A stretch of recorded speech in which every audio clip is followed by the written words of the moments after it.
Hi friends, happy holidays to you all. This is the TS168 by TwoSun. And I've been enjoying this knife for several weeks now. If you like, the zombie green kind of color, which was very popular about 3-4 years ago, and still somewhat popular, this might be a knife that you should look into, even if you're not into green. This is a very well-made knife. Titanium pocket clip, liners. Actually, I didn't check what kind of metal the liners are, but they're stone washed, nice and thick, with good skeletonizing. We've got G10 two-tone, the black and the green, and the fitment is very good between those two colors. And 12C27 Sandvik stainless steel blade, which is an underrated steel. People say, well, I want 14C28N if I'm going to get Sandvik. Well, good. It is better than 12C27, but 12C27 is a very good steel, in my opinion. We've got a clip point here, thumb studs, flipper, big sharpener's choil, which is a small forward choil, which is one of the things we're going to talk about. But I think you might be interested in this, and the full review is coming to you right now.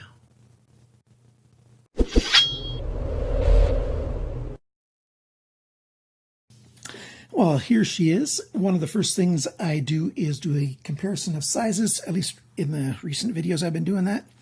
Straighten this out a little bit here. I like to line up the pivot pins. So handle, the rat one, the interior rat one is bigger, and it's bigger on most knives because the handle is quite big. The reason I use a rat one is it's a fairly common knife that a lot of people know about and have in their collections. And if you don't, you might want to consider it. If it's too big, get the smaller sibling, the rat 2. And from Ontario Knives, and I know you can get the Rat 1 with D2 steel, because that's what this one is. And I don't know if you can get the Rat 2 in the D2 or not. But so, there you go. The blade length is very similar. The actual cutting edge length is almost identical. A little bit smaller on the Ontario Rat. But, that's roughly the size of the knife. It's good enough for a full-size hand. This is a good chunky kind of knife. It has a fair bit of width here, but then it comes more narrow. It's got a shape. Here, let me draw it for you. If you're looking straight down on the spine like that, you can sort of see it there already. It's got this kind of shape to it. It's flat on the top, and then it comes down, and then it comes back a little bit. So that's roughly the shape, and then the blade sits, in there. That's roughly the shape from the back of the knife, like that. And, of course, rounded a little bit. And that's where it's widest, but it's not that wide for very much of the handle, so it's actually very comfortable. That's about 0.6 of an inch, and then, it gets smaller. I like how that grip actually feels in the hand. You're always very sure of exactly which way your blade's facing. Very comfortable in hand. The edges are slightly chamfered all the way around, and really smoothly polished. The G10 is in black and green, as you can see, and the fitment between the two there is excellent. I'll show you a picture of this area right here. So as you can tell, the space between there, when it's zoomed in, you still can't see spaces between the two pieces of G10. It's done very well. You also saw that these screws are actually very high-end screws. And the fitment is excellent. I've got a T8 screwdriver right here. This is from Weha. This is actually stainless steel. The brand is Weha. I got this from Casey Tool in the United States. They have all kinds of German screwdrivers and other tools. If you look at this line right here, you can see that the fitment is very, very good. So these are made to a high tolerance, and these are made to a high tolerance, and that works very well. We've got T8 screws all over, even the pocket clip screw, and the body screws T8. It's a fixed pivot pin, so it doesn't freely spin in there. There's no thread lock or anything in there, and it's not come loose at all in my use of the knife. So that's what you get when you get screws to high tolerance. You've got a little bit of a thumb riser right here, and of course they chamfered the edge of the blade as well on the spine, and so your thumb sits in there very well.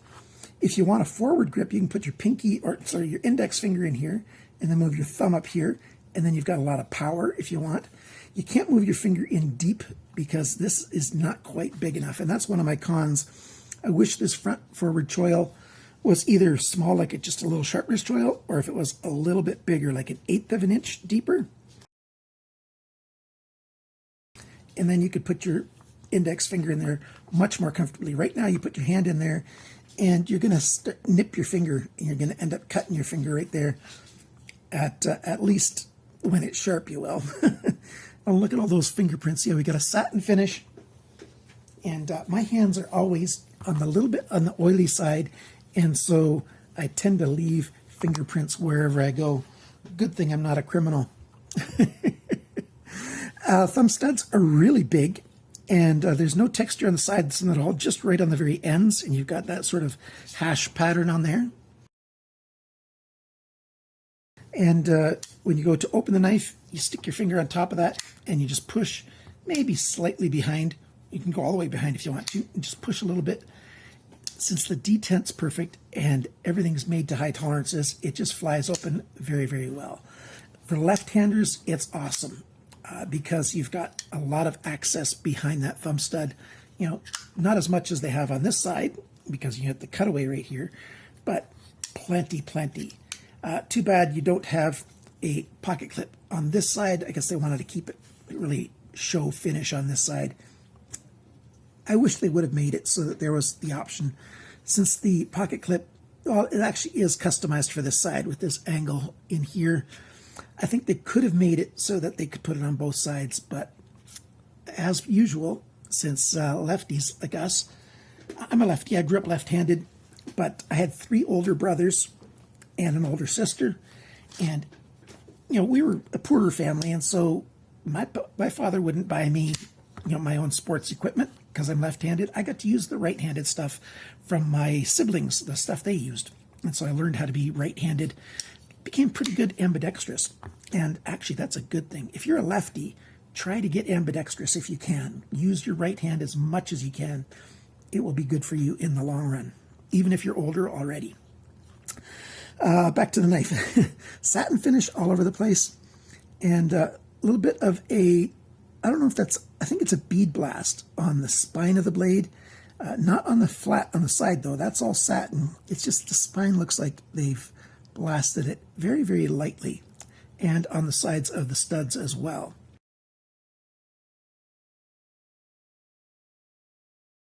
A little bit of chamfering on the flipper and right up to the plunge there. The flipper's got a little bit of jimping on it. That's the only thing that's got any jimping anywhere. So you can use the light switch method, pulling back if you want to, and a backwards angle. And it just works very, very well. Very smooth action, and it looks good. I think I've covered most of the details here.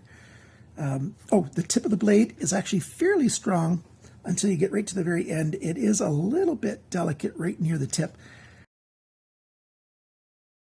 but it's got a very precise point. And since it's fairly wide right there, you can get your finger secure there. If you need to do delicate work, you can get a lot of control in this knife using the tip of the blade. Let's talk a little more specifically about the action. It's great. Very, very smooth. Flies open. Lockup is exactly where I want a brand new knife to lock up. Early on, but not super early, so there's lots of room for it to wear across. The detent is, it actually sticks out a little bit, but they put a little bit of a chamfer on the detent hole, and so it doesn't have a hard time coming out of the detent hole, and it holds quite well. Smooth action, you know, just a gentle little push and it comes open. Let's try even more gently. Oh, that was a little too gentle. See, a little gentle push and it comes open, and of course you can flip it hard, use a little wrist action, it really goes, but you don't need any wrist action. It just opens up when you want it to. When it closes up, the alignment is quite good. It's not perfect on this knife. It's a little bit on the side of the pocket clip, and it should be over just a hair, but not bad at all. What else do you want to talk about? No lanyard hole. Isn't that unique? Well, TwoSun does that a fair bit. No lanyard hole. I don't mind. I don't use lanyards very much. The titanium pocket clip, it's actually got little lines milled in it on an angle this way. And it just takes one screw to hold it in there. Rockwell is usually around 58 on 12C27. It sharpens without too much difficulty, and it keeps an edge quite well. It's durable, it's tough, it's a good steel. Sandvik, it's a European steel, and I really like it. I do wish that this knife would come out in more color options, because I think it would be even more popular. But it's not bad. Even the liner lock release, I had never had any difficulty, getting in there to get that release to move over, because they exposed enough steel and enough access to it that it just works very well. Now it's time to go over all of the dimensions and measurements and stuff, and then I'll talk about the prices after that. So as long as I'm talking about dimensions, that will be on the screen right there. The weight of this knife, 144 grams, 5.1 ounces. So it's a bit more than the specs like on eBay say that it is. The factory edge, the sharpness for me, I measured 140 on the best scale. Very good. The cutting edge length, 8.56 centimeters, 3.37 inches. Blade length, so tip to the closest spot on the handle, 9.07 centimeters, 3.57 inches. So a little over 3.5 inches long there. The blade thickness, and I measured it, on the flat right here. And I'm calling this a full flat grind. It's technically a saber grind, but it's so close to the edge here that I'm calling it a full flat because there's quite a lot of distance to come down. The thickness of the blade here, 3.77 millimeters, which is 0.1485 inches, so over 1/8 of an inch thick. It's right around 5/32 actually, so that's good. And then the blade depth, that's this measurement right here, right where my fingers are. I usually go about 1 inch from the sharpener's choil up, and that's where I measure it. 2.6 centimeters, 1.02 inches. The thickness of the edge behind the grind, maybe a little thin, 0.35 millimeters, which is 0.014 inches. So it's one of the reasons why this is a slicing machine. It's sharp from the factory, and it's thin behind the grind, and that's very high flat grind. It slices wonderfully. The grind angle, I forgot which side is which. Sorry, I don't remember which side is which, but one side is at 17.3 degrees. The other side was sharpened to 19.5 degrees and fairly consistent all the way along. So that's a nice shallow grind. 12C27 can handle it. Now for the handle length, 11.84 centimeters, that's 4.66 inches. The grip area, and I measured it just up to this corner here, so between my thumbnails, 9.2 centimeters, 3.62 inches. The handle thickness, so at the widest point, right where this line is right here, so at the widest point right there, it is 1.74 centimeters, that's 0.683. But it's not awfully big. My hands are between large and extra large, about 10 and 11 in the European hands glove scale for men, but very, very comfortable because it's more narrow up here at the spine, and it gets back narrow again down there. So the handle depth right here, not counting the flipper tab, but right up there, 3.14 centimeters, which is 1.24 inches. And when the knife is closed, the biggest spot is right here where it peaks on the spine of the blade. 3.45 centimeters, 1.36 inches. And the total length of this knife when the blade is deployed, 20.9 centimeters, 8.23 inches. So just under 8.25 inches long for the entire length. So it's not a huge knife by any stretch, but it is a full-size big knife. That's good for everybody except for people with the smallest hands. Now the grip, every kind of grip that I tried is comfortable. This reverse grip, you get this nice flat side here, and especially with the back spacer involved, good solid grip. Even a reverse, because you got that angle section right there. If you need to do a pulling cut, which is your most powerful way of cutting, fist grip, saber grip, that forward choil, it's okay, but I wish it was better. You have to keep it between your first knuckle and your end of your finger if you don't want to be hurting yourself. That's not the most comfortable, because then this finger's got to be out there instead of like this, like I would like it to be. You could always, grind that on an angle, and take a bit of that edge off. You'd lose a little cutting edge, but then you'd have a bigger finger choil right there. And it's not that hard to do because the steel's pretty thin right there.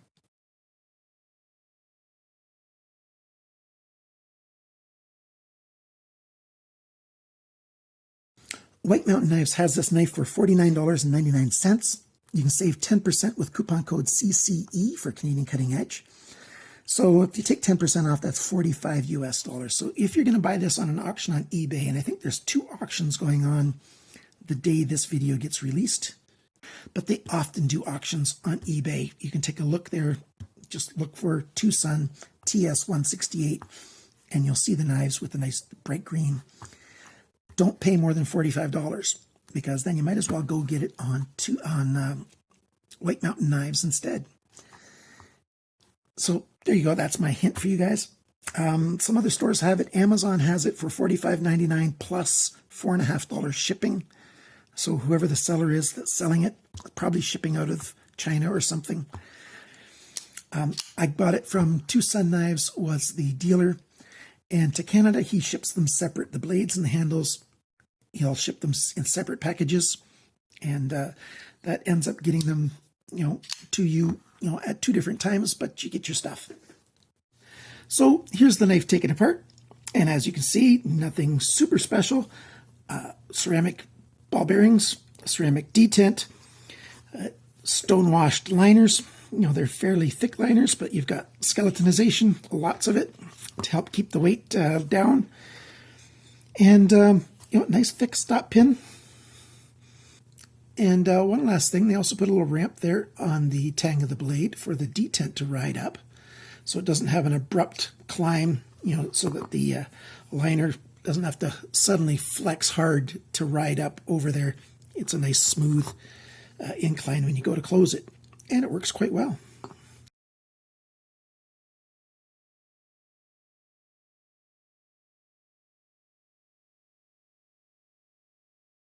So there you go. That's the inside of the knife. I'll put it back together and keep on with the video. Let's go over the unique features and the details, pros and cons briefly, and then we're done. This inlay of the G10, it's done at very high tolerances, very good. It looks good. I like the color contrast. The screws are done at very high tolerances. Fixed pivot pin, not free spinning. It holds very well. Lockup is great. Alignment's very good. Action, very smooth. Pocket clip, very nice. Too bad it's not left, but it's right-handed. Even this jimping on the side, these lines milled in there helps it to look kind of nice. And it's just got a good look to it. Blade shape is nice. Great, very sharp tip, very sharp edge, nice thumb studs. If you get this into your country and you live in a place where they don't allow flipper tabs, you can always grind that off, on a grinding wheel or something. Of course, mark it really well first so it comes out flat there, or flat right here.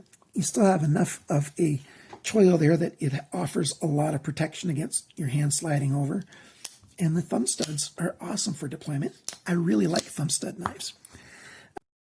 The only con really is this forward choil is a little bit too small. I wish they would have made it just a little bit bigger. So there you go, from TwoSun TS168. It's a nice knife, feels good, looks good, and not a bad price at $45 US. So thank you for watching my video. Thank you for liking, sharing this video with your friends, subscribing. Please comment. I read all the comments, and I reply to some as I have time and as my health allows. I'm probably not going to record any more videos before January, but I do have a couple other videos that I've recorded. I just need to edit them.